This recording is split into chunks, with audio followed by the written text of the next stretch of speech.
Hey, Christian, can you show our followers what a bad lifter does to a camshaft, the lifter, and bearings? I think we've got an example here. I can. It's right over here. So here's an LT4 that we recently took apart, guys, and mainly due to a failed lifter. And this will show you what happens. And this wasn't banging away. It came in with a soft tick. We surmised that it was a failed lifter, and then we pulled the valve cover and diagnosed the failed lifter. And this is what it looks like. So this is the camshaft out of the car, which lobe. This is a nice cam, so it didn't eat it up too much. So this is a hardened aftermarket cam, but you can see how bad that got chewed up. And once that gets chewed up, that metal has to go somewhere. A good portion of it is caught by the oil and the oil filter. There is the lifter. That is a stock GM lifter.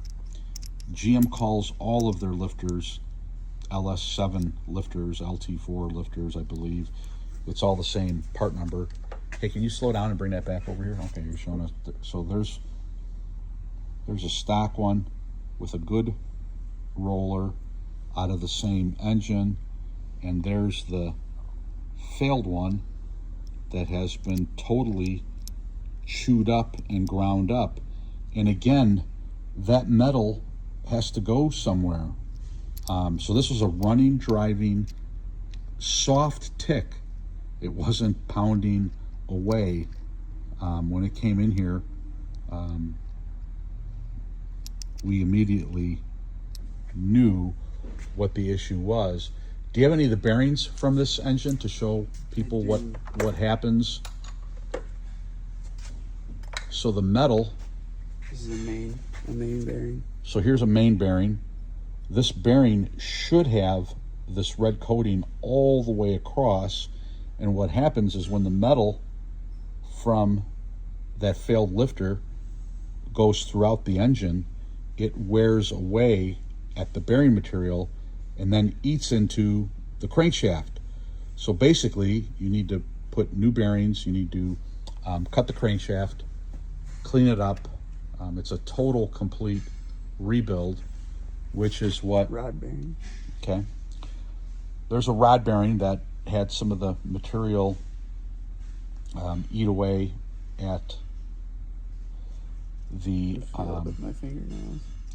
So it's got scoring that if you move your fingernail across, your fingernail gets caught into the scores. They're kind of hard to see, but they are there. And again, that is from bearing material. Now, we also drained and strained the oil when we took it out of this vehicle, and there was material in the strainer. Here, very few shops do this. Yes, paint strainers. We use them every time we do an oil change so that we can see if there's any material. And then we also cut open